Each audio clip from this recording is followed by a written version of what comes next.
You're going to hell if you don't watch this video. Just kidding, hell doesn't exist. This is part 4 of why are there so many variations in my translation. In Luke 16:23, the translation of the word Hades is intentionally misleading. The Greek word Hades shows up as Sheol and hell, but these are different concepts. Hades, according to the ancient Greeks, referred to the underworld and was a neutral place where you went after death. It wasn't a place of torment.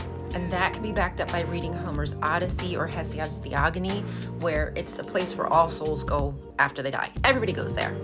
Sheol, on the other hand, was a Canaanite concept adapted by the Hebrews, but it also was a neutral place, and even Job wanted to go there because he was in so much pain. So to think about that logically, why would Job want to go to Sheol if it was a place of torture? It simply wasn't. Luke 16 is a parable, so to take it literally seems silly to me. Why would the patriarch Abraham and Lazarus, a friend of Jesus, be in a place of torment? The intent of the parable is to reveal a moral lesson. In the afterworld, all fortunes are reversed. Things are changed. We're all on equal footing. The doctrine of hell that we know today would be completely foreign to Jesus. It would not be his understanding of the afterlife.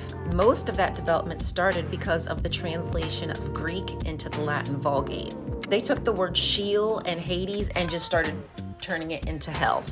So Jerome took inferno or infernum and used that for Sheol, Hades, Gehenna. And eventually, over time, infernum became inferno, into a fiery place of torment, when infernum, in fact, just meant a lower region, a different world, another region, just like Sheol and just like Hades.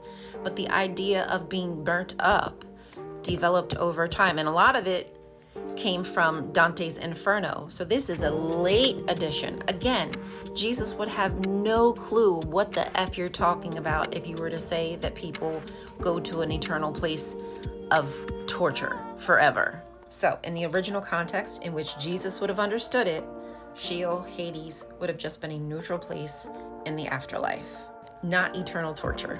Anyone who claims that hell is an orthodox position is actually embracing something anachronistic that developed over centuries. What we should be asking ourselves is, what did the reader understand that context to mean? And why would later theologians want to develop a concept of eternal punishment for us?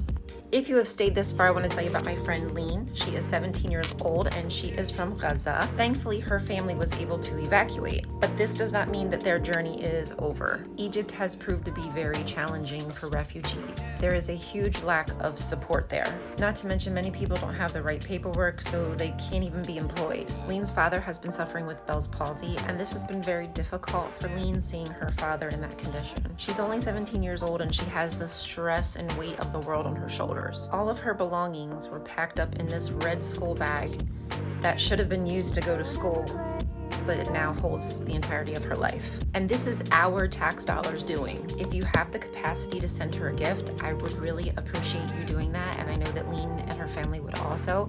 If you can't, you can make content for her. You can take my videos, you can share it across platforms. All you need to do is to remember to tag Lean and make sure you put her GFM link. It really is true. The more eyes that see this content, the more likely there's somebody who has the ability to give her a gift if we can't. I don't want any of you to go to hell, so share this video.